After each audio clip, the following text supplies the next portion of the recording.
Hello बच्चों, let's read this question. यहाँ पे हमें असर्शन और रीजन दिया है और असर्शन क्या दिया है, degree of hydrolysis for a salt of strong acid and weak base decrease with decrease in temperature. और रीजन क्या दिया है, degree of hydrolysis does not depend on dilution.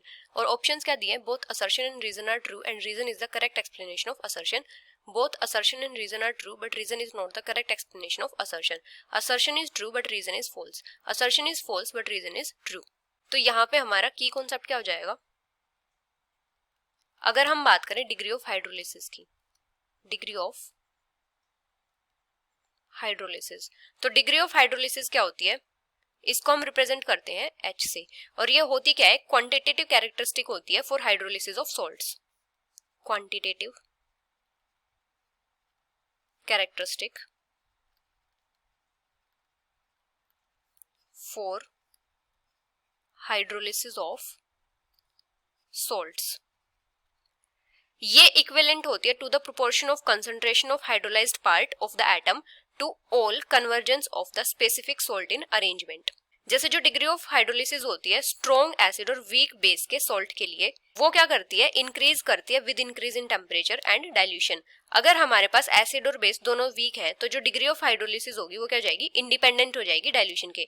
लेकिन जो डिग्री ऑफ हाइड्रोलिसिस होती है स्ट्रॉन्ग एसिड और weak base के सॉल्ट की, वो क्या होती है, टेम्परेचर पे भी डिपेंड करती है और डाइल्यूशन पे भी डिपेंड करती है। अभी जैसे हमारे पास सोल्ट है, जैसे BA है, ये है सोल्ट, तो ये जो BA है ये क्या हो जाएगा, B positive plus A negative. यहाँ पे जो A नेगेटिव है ये क्या होगा, ये हाइड्रोलिसिस अंडरगो नहीं करेगा क्योंकि यहाँ पे क्या है, स्ट्रॉन्ग एसिड है, डज नॉट अंडरगो हाइड्रोलिसिस। क्योंकि यहाँ पे क्या है, जो HA है ये क्या है, स्ट्रॉन्ग एसिड है, स्ट्रॉन्ग एसिड। और जो B पॉजिटिव है वो हाइड्रोलिसिस अंडरगो करेगा, अंडरगो हाइड्रोलिसिस। तो अभी क्या हो जाएगा, जो B पॉजिटिव है जब इसमें वाटर ऐड होगा तो ये क्या हो जाएगा, BOH बन जाएगा प्लस H पॉजिटिव। तो अभी जो डिग्री ऑफ हाइड्रोलिसिस होती है किसके इक्वल होती है, अंडर रूट, ये क्या होता है, आयनाइजेशन प्रोडक्ट होता है वाटर का, divided by KB into C क्या है, कंसंट्रेशन। तो अभी क्या होता है, जैसे जैसे KB की वैल्यू डिक्रीज करेगी तो जो डिग्री ऑफ हाइड्रोलिसिस है वो इंक्रीज करेगा, मतलब जो H की वैल्यू है वो इंक्रीज करेगी। तो यहाँ पे क्या हो जाएगा, value of H increases when KB decreases।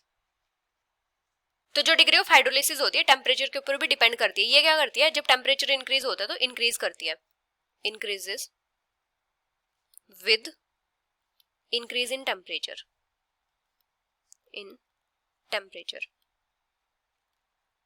और जैसे जैसे डाइल्यूशन इंक्रीज करता है तो जो डिग्री ऑफ हाइड्रोलिसिस होती है वो भी इंक्रीज करती है, तो इंक्रीजेस विद डाइल्यूशन। क्योंकि जो KW होता है और KB होता है ये दोनों टेम्परेचर के साथ चेंज होते हैं, तो इसीलिए जो डिग्री ऑफ हाइड्रोलिसिस होगी वो भी चेंज होगी। तो यहाँ पे असर्शन क्या है, degree of hydrolysis for a salt of strong acid and weak base decrease with decrease in temperature, तो ये करेक्ट है। रीजन क्या है, degree of hydrolysis does not depend on dilution, ये इनकरेक्ट है। तो यहाँ पे क्या हो जाएगा, असर्शन तो ट्रू है लेकिन रीजन फॉल्स है। So the final answer is option third. Hope you understood it well, best of luck.